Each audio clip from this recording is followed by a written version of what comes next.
Yo, my people, welcome back to another episode of the podcast. I'm your host, Jay to the Izzo, and who am I joined by? You're joined with the one and only Telliagain. Go on. You get me? Thanks for coming on the pod. Appreciate Today, you. Gonna do something, I want to say a bit different. This is like the second episode, but I wanted to discuss Headie One, right? Because he's released a song, Bellingham, last year, at the tail end of last year, and I was always thinking, like, what is actually next for this guy? Because I don't know about you, but like since secondary school, I've been listening to this guy. A lot's happened in my life, but I've always been like, you know what? If we're talking top 5, top 3 in drill, he has to be there somewhere. Yeah, definitely. He's in my top 3. Like, who else is in your top 3? Headie, K-Trap, and it alternates between Dig That and Dig a D, innit? That's a valid one. Yeah, for me, I'd say Headie, LD. Okay, traffic there. Right? Yeah, no, cool. You have to. But speaking about Headie, right? I wanted to ask you, what would you say is his best project? His best project, you know what? Yeah, and this can also include the projects with RV as well. Okay, like so the Drillers and Trappers.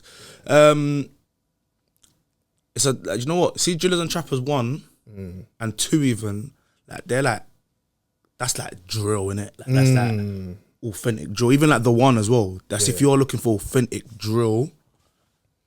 Raw, uncut, like they're those ones, innit? And then you got like your Music and Road, Edna, what other tapes he's got? The last one, the 1, 2, like they were like once he's been signed, he's trying to do different things, innit? But so it's the one with Fred again as well. Yeah, the EP, that I like that, innit? Like a lot of people, he got a lot of stick when he dropped that, but to me, I heard it and saw it was ahead of its time, innit? For me anyway, I think it's ahead of its time. Like, what do you like in particular? Is it just that he tried something new, or is it what about it? I like the blend of, like if you deep it, like the beats that he's on that tape. Yeah, he shouldn't be saying what he's saying on them. Okay, so it's that. So he's got a song on that EP here called, I think it was Smoke, and he's talking about being lonely in jail. But the beat is such a house up-tempo beat. Yeah. There's such a contrast, it just bangs. I used to listen to that when I was running my 5Ks and that. Yeah. I ain't done a 5K in a minute. But when I used to run my 5Ks and that, I'll be listening to that tape and I'll be just, the beats is what's keeping me going, and I'm just listening to what a man's saying and I'm thinking, yo, like he's actually talking some stuff. Like, and I just like, this is ahead of his time. People won't get it yet. They won't clock what he's tried to do here. Like, because like, look now, you got Fred again doing songs with like Skepta and whatnot. Like, I don't know. I feel like with grime, because like there's that garage, it kind of makes sense to kind of mix in that world. But I don't know with drill. I don't know. Yeah, but grime and drill's the same tempo, bro. If you can do grime, you can do drill. It's a bit spiritually. I don't know. I'm trying to word it now because I've never actually thought about like how different they are. But I don't know. Drill for me, it just feels so. Whenever it gets commercialized and like sold out, I don't know.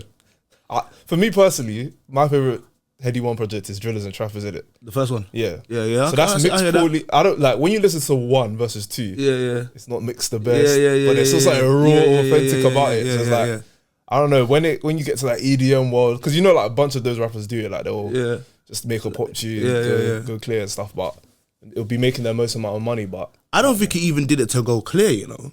Yeah, I think it was mostly experimental. Yeah, I think he was just experimenting, and that's why Headie One is one of my favorites, because he's not afraid to experiment, bro. Like look at the contrast in tunes. Like you got songs that called like Gangin' and that. You got then like, the Golden Boots, and then you got Princess Cuts. You got like Rubbery Bands, like Caution. You know, like he's not afraid to dip his toe into something different. You know, another tape as well that I think is underrated is Too Loyal for My Own Good. I was listening to that the other day. That is underrated. He's got that's some of his coldest verses are on there. Me personally, I'm deep in it. Yeah, I like introspection, all that type of stuff. Like, but not too much. But like in a way, like I just like people being vulnerable in it. Like, I feel like on that tape, Headie's very vulnerable, and there's no features. It's just him. Yeah, it's like I feel like that's if you're into that, you're thinking about. To answer your question, I think his best tape.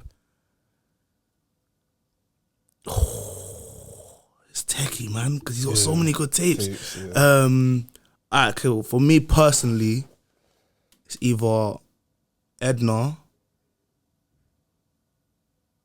or Music Times Road. I think I'll go with Edna. Like Edna's got like, come on man, Edna's even got got the tune with Drake on it. Yeah. Like It's got Siberia with Burner. Siberia with Burner, yeah. There's all the Future on there. Yep. Yeah. See, yeah, Hear No Evil, that one, See No Evil, it's called. Yeah, like that, Ain't It Difference on there. Like that even, I think that went #1 as well, Edna. I think so. Sure, I'll it did. check that, yeah. I feel like that tape was like him stamping like, like. I think because a lot of drill rappers, for me anyway, I struggle with like albums with them. Like sometimes they'll have like a good tape or a couple good singles, but a whole like tape that's like front to back. Sometimes I struggle, but with Edna, I actually enjoyed that. Go with #1. But yeah, I think. But now we're in 2026 now, so I've been listening to Headie One since what, 26. So yeah, about 10 years. About 10 years now. Yeah. Do you think he said everything he has to say? In the sense that I feel like drill has had its like ups and downs. Yeah. I feel like he's had times where he's like revitalized his career, where he's just come back and said something new. But I listened to a song like Bellingham, right? And I'm just like, does it have the impact that maybe he once did, where he just dropped a single? Like, I remember when Live in the T came out. I was just like, this guy's just like, that was just a throwaway single, but it was hard. Like, But with Bellingham, it gets to a point where I hear it, I'm like, yeah, it's good, but yeah, I wouldn't say Bellingham's one of his best releases.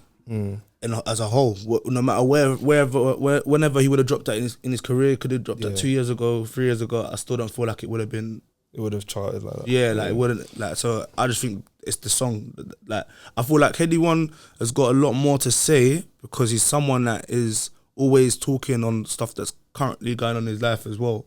So people, it's a thing where I feel like the fans need to accept that artists are growing the same way they're growing up here. So if fans could accept that, then it allows artists like Headie One will happily talk about the next stage of life. Like he's still got, obviously we know he's engaged. Yeah, he's yet to live like a family life. He's yet to be like fully disassociated from the roads, and like he's gonna start talking about all them kind of things there. You know, like how Jay-Z went from talking bricks and whatnot to being a millionaire. Once you go into his like 40s, it's like, do you know what I'm saying?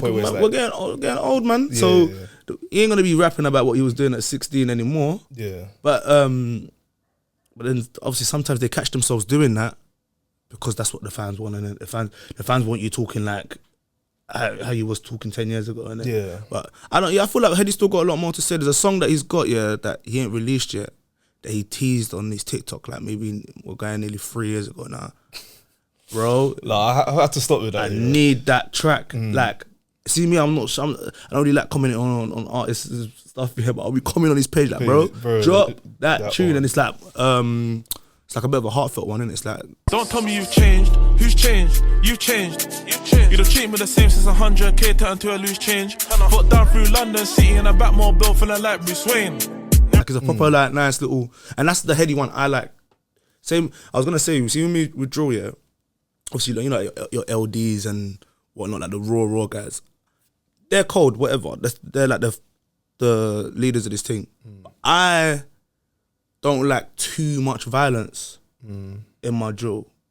I like better trap talk, better flashiness. Yeah. That's why K-Trap's also in my top three. Yeah. Same way with Dig That when he's talking about his jewels and and then they mix it in with the violence. Yeah. I prefer it. When it's just a whole 16 of just pure violence, it's not gonna stick. I also forget like desensitized to it. Oh as well. yeah. It's like after a while, it's like I can't keep it. Yeah. So that's why I feel like Headie's got a long way to go, because he can go make a song like a Princess Cut.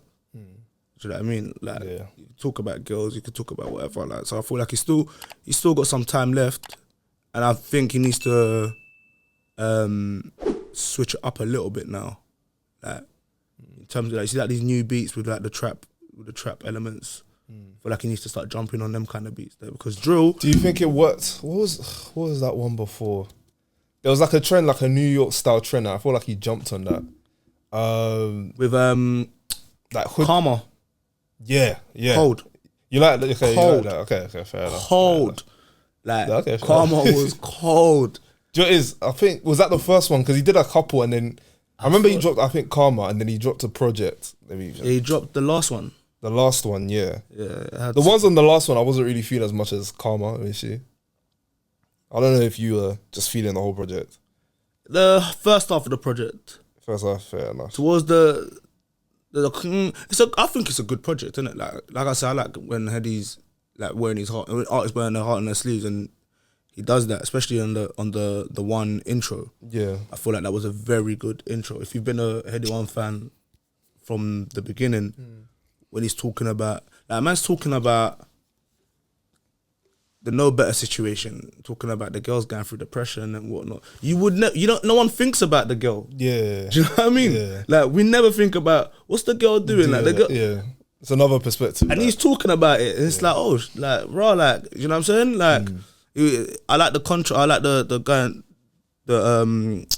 how he can take us back to that time and talk about what he's doing now. That's what makes me rate him more as an artist, because it's like, you know what, you really done your thing still. Like, that's just. Would you me, say, because you speak about him being vulnerable, but would you say he's like fully escaped? Because, you know, like, there's a genre and then there's being just known as like a rapper. So, like, for example, Skepta, he's a grime artist, but like, you just view him as a UK, like, he can do different, he's allowed to do different things. And I feel like evolving out of a genre is something that a lot of people find difficult, or a subgenre, I should say. Do you think Headie One's like fully allowed to kind of, he can be vulnerable on like he can be vulnerable for 2 bars and then get straight back to it, but do you think he's able to like fully explore different themes and people take him in seriously? You say allowed. When I say allowed, like, would it like flop type of thing? Well, I feel like in his career in the last 10 years, he has tried to do that, and to the mass, like to the core fan base, it has flopped. Like I said, like Too Low for My Own Good.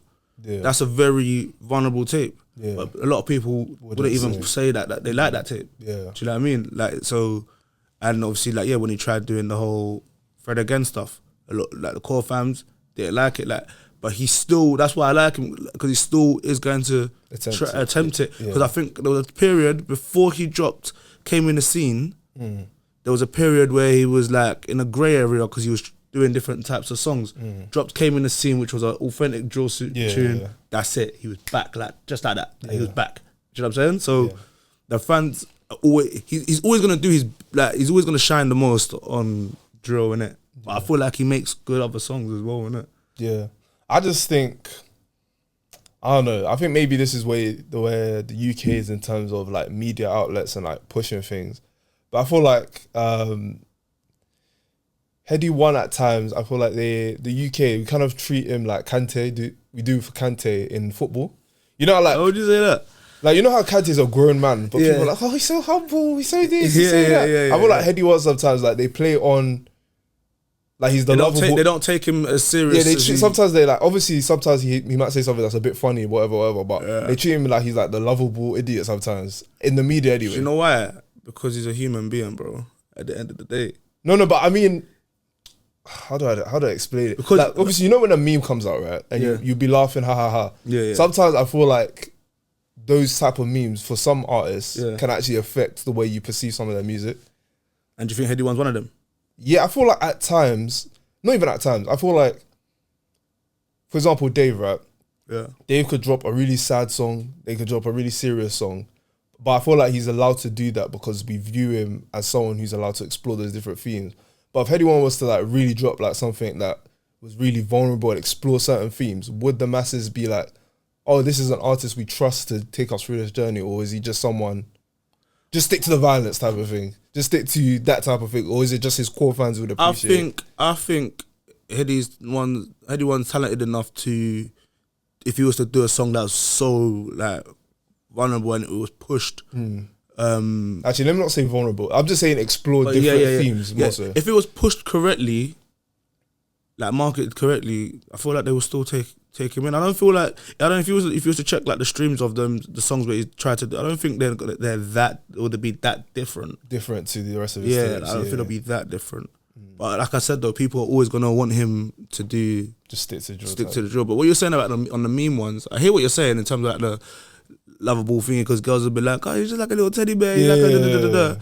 But when I was saying, oh, he's because he's a human being, I feel like if these memes were coming out 2017, 2018, people would be like, but because we're in such a time where people are realizing that these artists are actually human beings. Once drill rappers stopped wearing ballies a bit more, they started like going out to more places. Where you stopped wearing black, they started actually dressing in whatever. People started realizing that, you know what, these men are just human beings. They are normal people. Like so, like and that's another thing why I've always liked Headie One. Like he's not been shy to like show his personality, innit? And if you're from the roads, you know a lot of men are the same. Just because a man might go and shoot you in the face tomorrow doesn't mean that the next day he's not going to be kicking back with his feet up, laughing with his boys about some dumbness. Like we're all human beings, and some people are just a bit more tapped than others, innit? Like they're just they're on doing other things that other people ain't on. So like the meme side of him, I feel like that's made him more likable. That's made him more relatable. Okay. Like this, like, and also you gotta understand, his position in like OFB, he's seen as like the boss in it, like the gang boss in it. I remember when like the youngest started coming through. Like a lot of the time, I'll look like what was it? What is it? Once in a while that. Yeah. So like with that song, for example, I remember when that song first came out, I was like, oh no, they're fully all behind these youngers. They're really trying to push them to like take it. Like they want to pass the baton to them in terms of drill. So like he's definitely played that. I feel like that's what everyone should do, innit? Like for me, I feel like OFB are the best music drill collective in terms of like how they've done it. Like so you had Headie and RV that came through setting the pace. They brought through their own boys, so like the Cashes, the Cushes, the Low Key, like brought them all in. They're doing whatever, obviously some of them gone jail or whatever, but Headie still carried on going to the point that he's the one that signed, so he's now got eyes on his estate now. Brought through the youngers. The youngers have come through doing their thing, like, and brought through youngers even younger than them as well. Do you know what I mean? Like he put like they had OFB, then he had like Desi under his wing. Like he left the trio of Bando, Els and SJ. Obviously when SJ's gone, like his spots came in. Like I think they've done it how you should do it. Like I feel like that's how the Americans do it. Like you know, like the Cash Buddy, like QC, like that's how you should do it, innit? Really and truly, like the whoever from the area blows up first should be the one that opens the door. Like, you know, it's gonna be a bit controversial mentioning because they've been having some passing on socials lately, but like Ambush and like the Boswell Collective, I feel like it's mad though, because I had this conversation with Ambush before in real life, and I didn't know about his problems with.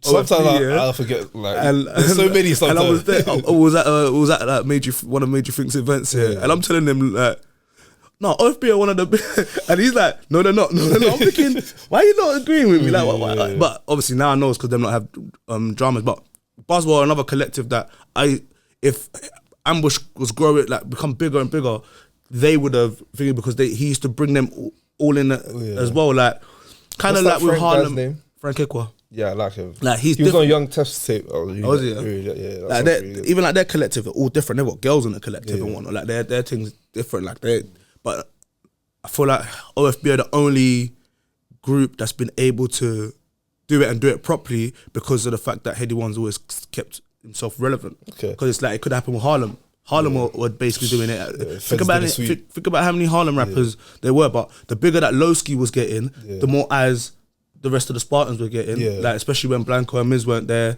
like they introduced like SD like on drills and whatnot. Like if they like the Feds didn't do the sweep and whatever, you would have a lot more groups that the artists have reached the top, and that you've got guys under them. Do you know what I mean? But I would say, I hear your point in terms of business.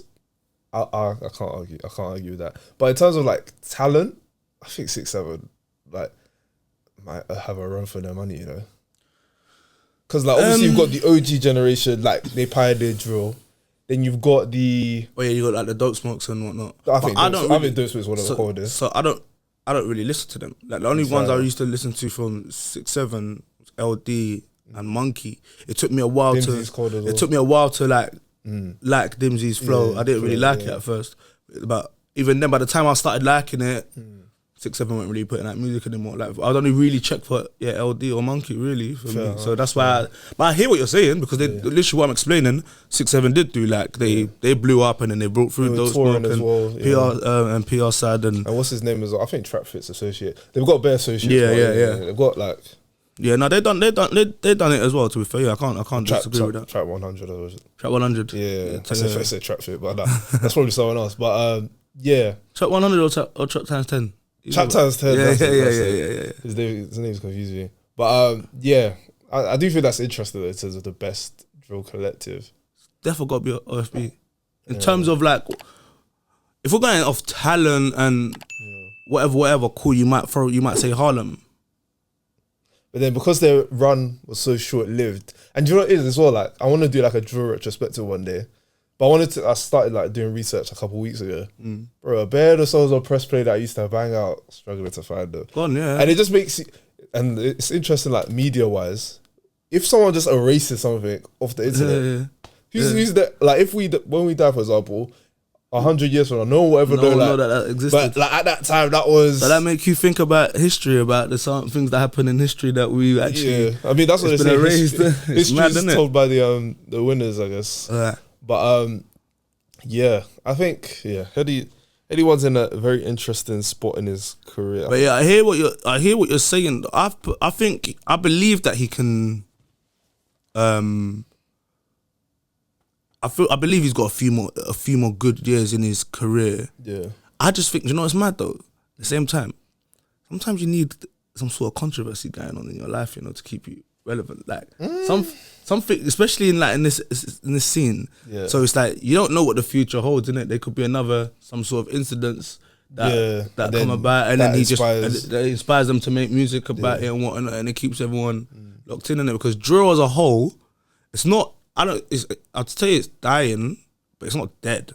Yeah, people are still listening to drill, like it is still, but it's just not at the forefront of the mainstream anymore, like it once was. But I think like you know how R&B is fueled by love, drill's like fueled by hate. Yeah. A lot of the times you want to hear someone really just disrespect someone else, like pretty much. Well, that's why I used to listen to it for then. Yeah. I don't know, it just kept evolving. I don't know, as genres do. But speaking about controversy, Fredo's released his new single "Running." Yeah, which I remember listening to the first time. I was like, I don't know, I'm not really feeling this beat. And I kept listening to it. I was like, yeah, he's got another one, man. Fredo's back still. Yeah, he's got another one. Fredo's I think he's about to have another peak. Yeah, like his new management, like this guy called Loki. I've been following him on socials ever since they announced that they were working together, and I've just been watching his stuff. And he does a lot of vlogs on YouTube. Okay. And I'm thinking, okay, like for someone that I never even knew existed or whatever, like I'm watching the way he works. I'm like, this guy's probably the best person to work with Fredo. Like I feel like they're on the same page in terms of how they are as men, and I feel like he's brought out a new spark.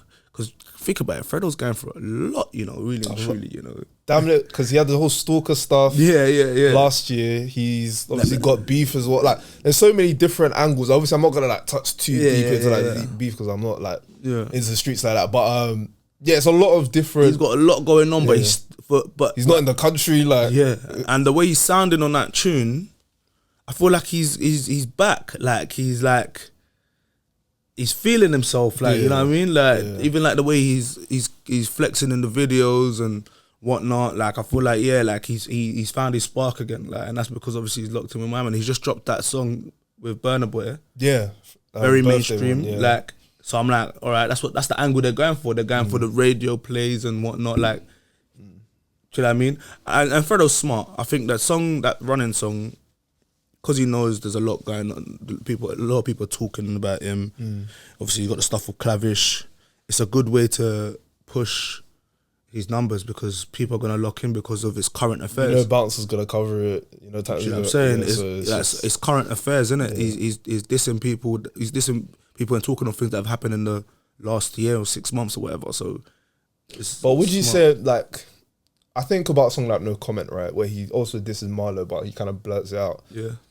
Do you feel like there's like a diminishing returns where he keeps dissing these guys, but I feel like he's getting more like egregious with the disses to a point where people are gonna be like, no, we want more disses. Like, speak about this guy's baby boss, speak about that. Like, they want more, but it's like after a certain point, you run out of like truthful things to say maybe, or because a lot of the things you were saying are kind of like yeah, this is your interest, I'm gonna disrespect it, not like actual events. But I feel like after a certain point, he's either gonna have to up what he's doing in the streets, or it's like he's gonna start lying. But do you think this is like a healthy career trajectory? I think it's making sense for him because it's at the moment. I don't think he's gonna diss them forever, but it's helping because it's current affairs. Yeah, and it actually that's what's giving the numbers.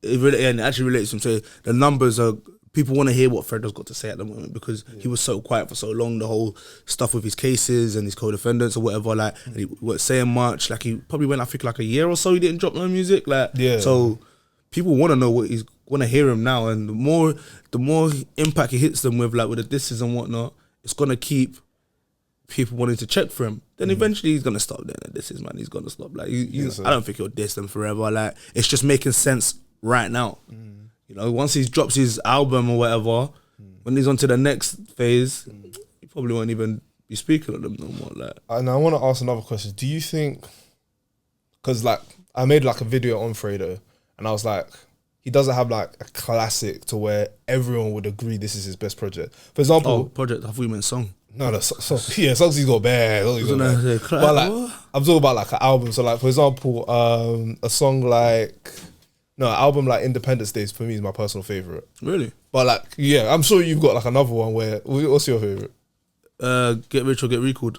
You see, like everyone's got a different. Some people say it's Money Can't Buy Happiness. That's a good one as well. That's up there. Money Can't Buy Happiness is really up there. He's got a decent discography, but in terms of like having Third Avenue as well. But no one like because I posted this video on TikTok and everyone was just saying different albums. I was like, but like most people either say like Psychodrama's Dave's best, or let's say Common Sense's J House, or Big Conspiracy. But I don't know. I don't feel like Fredo has like a unified classic for most people. Obviously, whatever I say is just gonna be a matter of opinion as well, really, isn't it? But why I'm saying Get Rich or Get Recalled is because it's raw. It's a classic. I mean, it's like it's raw. It's like his debut tape. Yeah, like no one was really when he stepped in the scene with They Ain't 100. No one was really. Obviously, you had your C Business and that were doing that similar kind of sound. But him being young, like he was like 21 at the time. It's like, yo, who's this? Like, do you know what I'm saying? Like, talking the way he's talking. Classic. Wait, what all his tapes? Get Rich or Recalled, Third Avenue, Money Can't Buy Happiness. There's the last one where he's just sounding like a mob boss. He wants to kill everyone. Third Avenue. Which one's got rapping and trapping on? Is that Third Avenue? I'll double check for you. But yeah, classic. Yeah, maybe you might be right on that because he's got two. But his tapes are cold though, man. No, it's not like, because the thing is, I still listen to these tapes, so it's not like they're bad. Yeah. But Tables Turn, I think, is what you're. Tables Turn, banger. Yeah, that is a very good tape. Very good tape. What was that? 018. Yeah. Yeah, very good tape. Started playing it, but yeah, I don't know. I just don't feel like he has, like when we speak about who's the best, yeah. But you think that's a bad thing that he doesn't have one standout tape? Yeah, I feel like, when you want to argue that, I think Dave's better than this guy, I often go to an album for me. Yeah, but if he's got so many, if you can't choose, that means he's got a lot of good albums. He's got a good discography, but I don't necessarily say he's got like a classic album where it's like, if like you brought 10 men from 10 different parts of London and you ask them like, what's their opinion on this tape, and they all would just say, I think that's one of the things where it's like, that's a classic album for me. Okay, I hear that. Because like for Dave, like if someone says, Psychodrama's dead, and I ask you like, what don't you like about Psychodrama? A lot of people, you will end up saying rubbish, but with Fredo, you can actually critique certain things that's like, maybe this, like it wasn't as raw and authentic. You think Psychodrama's is Dave's best tape? Yeah. Yeah. If we're not including the EPs, yeah. What about you? We're all alone in this together. Why do you like that one though? Because it's more. Obviously, I'm gonna sound like I'm contradicting myself when I say, I like people that I like it when they're vulnerable, whatever. Yeah. But when it comes to Dave, I prefer Arrogant Dave. Okay. Yeah, that one, he was just young and just running around. Yeah, like, so I like when Dave is flexing, bro. Like what did he say? He's just, bro, he got so many mad quotables, like, like when he's proper, like, that's why I liked him when he started rocking with Fredo. Because I thought like Fredo was bringing that arrogant side out of him. So, yeah, I think for me, we're all alone in this together. It's better than Psychodrama still. I think Psychodrama just, for me, it's just got the hits. It's got like the lows. Don't get twisted. A few of my favourite songs of Dave are on there, like for example, like Streatham and Screwface Capital. Location, yeah, but like others like voices in my head or whatever. And I knew you were gonna go straight for that. Everyone go straight for that one. Like that voices one or like a few of the other ones. Big hater of that song, but low-key, I'm starting to hear it still. I'm like, nah, man, I'm just like arrogant Dave in it. I want Dave to talk his ish. Like that's the Dave I like. Dave, you like, fair enough. But yeah, go back to Fredo. Yeah.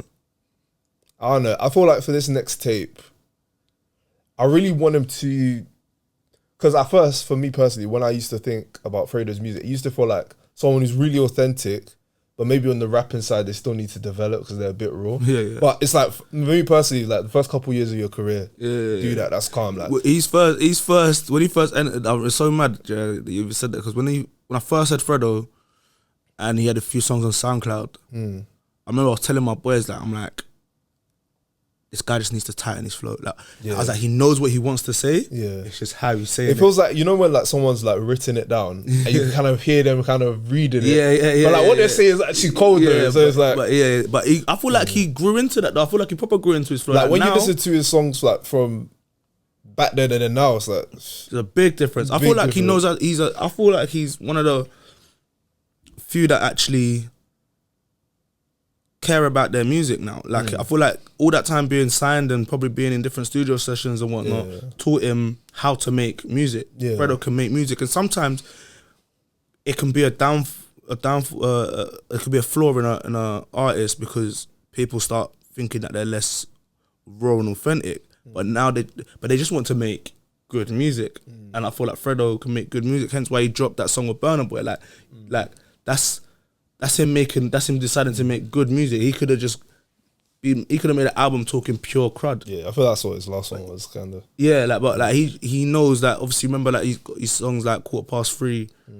I Caramba, he's on the. I Caramba, like 2 Cups. Yeah. So High We Missed. Yeah. Like I feel like those periods when he was doing that taught him how to make music, and he knows the value. He knows what comes with having these kind of songs. Yeah. Hence why he went and made Hickory Dickory Dock. Because he thought, I need a festival song. I'm getting booked for festivals. The fact that he deleted that song. But he deleted it. It's so funny. I thought that song was alright, but... It was alright. It wasn't as bad as... But I can imagine at the time he's never made a song like that. It would have hurt his ego. I'm sure someone like, one of his ults was just like dissing him about that. I think they have, to be fair. Yeah. But even like Netflix and Chill. Yeah. That songs like that. Like a fun, chill song. Like even he's got a song like My Aunt's Place. Well, I really like that song. Yeah. Very good song. On Third Ave, yeah. Very good song. Like, he's a good artist, isn't it? So, but sometimes people don't appreciate that. They want them just to be, they would look at them like they're sellouts.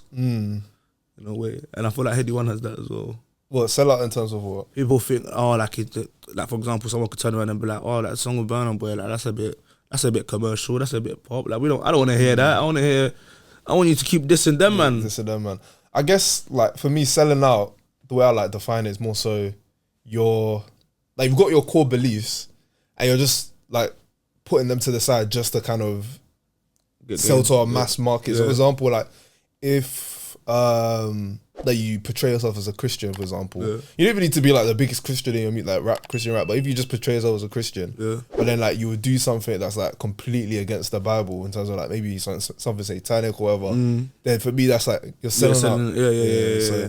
I guess, he's never done anything that sell-out-ish. I mean, I'm saying it in terms of, like, you know, you got a lot, because I read a lot of comments and stuff, and you know, like, some people just don't want they don't want their artist to change. Like, for example, like, I saw, like, when Potter Paper recently got married and whatever, people are saying, that's it, we're never getting a classic out of him. This guy was in Bucket. They want him back in Bucket the Dynamo. They want him back on the estate. Yeah. Like, and it's like, nah, bro, life's changing. I'm gonna tell you about my new fancy house. They're not making music just to stay. Yeah, like, I'm gonna tell you about, like, I came up of telling you what was currently going on in my life. Yeah.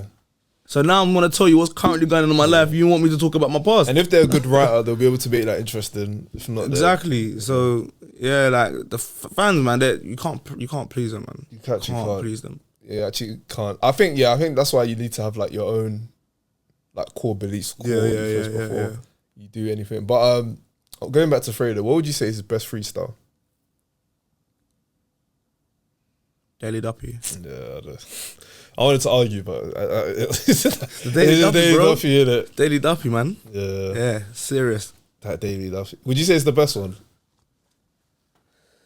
Because there's been a couple. No, it's not the best one. For me, it's the best one. I listened to that one.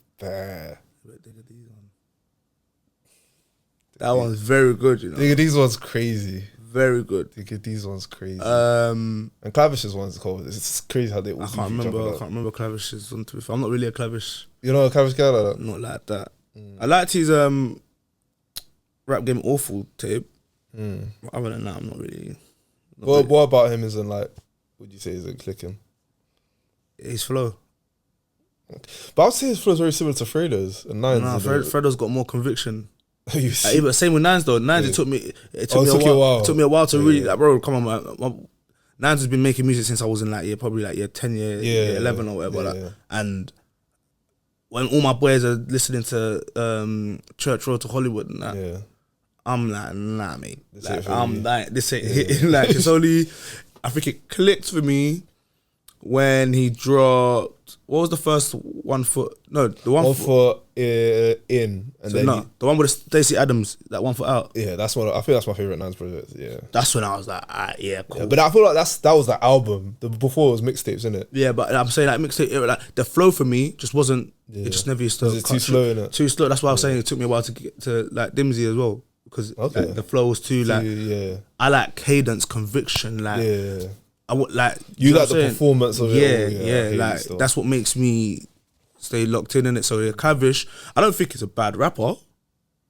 I just can't listen to him for too long. For me, I think because there was that period where he was really inconsistent, where it's like, you know, someone's cold, but they're not dropping. Yeah. So like when he finally started like being consistent, I was like, finally. Like, he's got some cold verses though. He does. But yeah, going back to the Daily Duppy thing. Trying to think who else has like an iconic one. J Hus is one. But I think Fredo. Fredo would dig that, to be fair. But I'll say Fredo, man. Yeah. Well, another question I want to ask is, what's like a better version? Fredo when he's freestyling or Asko when he drops a straight drop? Because I think he's dropped 6 now. Yeah, I feel like Asko, he's one of my favorite rappers as well. Yeah, but I've not been too impressed with the 5 and 6. Yeah, 6. Do you know what it is? 6 was alright, but it wasn't like. I feel like I get why he's done it, yeah, because he's been gone for a minute and he's trying to catch up with the straight drop shit. But I'm like, I feel like those songs, if he names them something different, they hit harder. Yeah, because naming them straight drops, there's expectation because of how good 1, 2, 3, and 4 were. Like, so when you're coming with 5 and 6, and 6 so soon after 5, it's got a really, you know what I mean? So I was like, it's a good song, but it's not a straight drop level. Like, I think was it 3 that came up before he went pen? Yeah, I think 3 is probably the best one. Yeah, I think that's the best one still.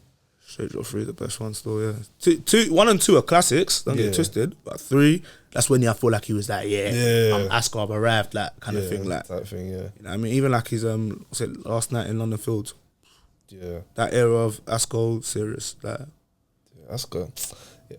But I don't know. His last tape I wasn't the most impressed with, in the sense that I don't know, maybe it's where I'm at in life sometimes. But when certain rappers kind of are very like vulgar with certain things, I'm like, okay. Like I get it, bro. I get it. So I was like, yeah, I don't know. Nah, man, rap is vulgar, bro. No, I get rap is vulgar, but with him, it was getting to a point where he wasn't really storytelling. It was also like just popping his shit, but it wasn't. Bro, he's been gone for so long. He's got to come out and just talk his stuff. No. But for a whole tape, I don't know if I could. I'll look through half of it. I was like, I can't. But I can do it for a song though. I can do it for a song. Yeah. Like, I've quite liked that tape, to be fair. Yeah. It had its moments, but I like the song Pain. The song with H was good. The song with K-Trap was good as well. Yeah, I think the tape was alright. It was alright still, yeah. But yeah, I think, let me see my last point on Fredo I wanted to get to. But yeah, while Fredo's overseas, how long do you think he can maintain this buzz, you think? Because you think he can just keep going? Yeah. This is weird because... He doesn't need to be here. Has this ever happened before where it's like a UK rapper is just not in the country and they're still having like relevance? I guess the internet era has just allowed it to be. Yeah, because like, who really is in the country? Like, from my knowledge, Young Ads doesn't live in the country anymore. Central Caesar is in America. He's not really ever here. Yeah. Like, who really he's is even a UK rapper at at this point. Yeah. Do you know what I'm saying? Like, look at Marnz Malone. Yeah, he was in Jamaica like, or something. Yeah. Do you know what I'm saying? So, internet era is kind of like, it doesn't matter where you are, bro. Like, it doesn't matter. As long as you can keep that traction and people locked in, doesn't matter. Do you think, like you mentioned Marnz Malone, do you think he's probably going to be one of the next? Yeah. His buzz is mad, like, and his situation was probably the best thing. Like, do you know what? Yeah, like, that is someone that you can say, like, he's blessed. Like, yeah. Because if you look at his story, he got stabbed up like 20 times or something or whatever. Yeah. Got sent straight to prison from that. I think served like 7 years. I don't know if it ran that. Yeah. Whatever. That was a long time. In that time, you've built this career for yourself from behind the door. Yeah. Run up a lot of money. And me personally, like when it comes to prison music, because like the mix sometimes isn't the best. His mixes are good though. No, but his mix damn the better. Some people I was like, well, like a lot of the time when it's not mixed well, I'm like, I don't want to hear it. But his mix was so good, like his storytelling was still good. I was like, so give it a chance. To then be given an ultimatum of if you stay in a country, you have to come out in 2030 or you can go back to Jamaica now. Yeah. Best thing though, because really and truly, you're not in the mix anymore either. You've got no distractions of your hometown, whatever. So it's easy to get recalled when you're back there. It's like, you know what I'm saying? He knows Jamaica. And just because he's banned from the UK doesn't mean he can't go anywhere else, innit? Like, depending on obviously in certain countries, the laws, whatever. But he's in Dubai. Yeah. So. Like, it's like, I can only imagine, I'd love to like hear him sit down in an interview and really talk about what it's been like coming home, because, bro, to think like the last time I was out on road, I was just on a block and whatever, I've touched road and I'm just this guy. Like, do you know what I'm saying? But, yeah. I think it doesn't matter where you are in the world. And he's signed to Point as well. I don't think he is anymore. Oh, you know anymore, okay. But I know he was like, he had business with 3-6 and stuff. But I think, because I made like a video on like the North has something to say, where oftentimes when we speak about UK rap, we focus like London artists. Yeah. But I feel like there's a lot of Northern / just people from different places now that are just They're not even bothering going through the London. Obviously, they'll maybe come here and there, but like they're just going through it, and it's like good to see like someone like M-Way as well. He's building his own thing. Nems is Nems going to be the next Central C at this point. Like but I wanted to know, is there anything you want to promote / shout out? Just follow me on my socials at Telliagain this year. Creating a podcast that should be live in the next couple of weeks. Okay. That's Be Right Back podcast. You heard it here for the first time. Exclusive. Can't wait. Yes, exclusive, man. I'll be keeping it under wraps, but it'll be, by the time this is out, our first episode should already be out. Yeah, man. Nice, appreciate you bringing me on here still. Yeah, man. It's been a good one. It's been a good conversation. Very interesting one. But yeah, guys, make sure to leave a like, hit that hype button, leave a comment, leave your comment what your favorite Fredo freestyle is. Where do you think Fredo's going to go in his career? Where do you think Headie's going to go in his career? And what's your thoughts on the UK underground? But it's been your boy Jay to the Izzo. It's your boy Telly. And we are out.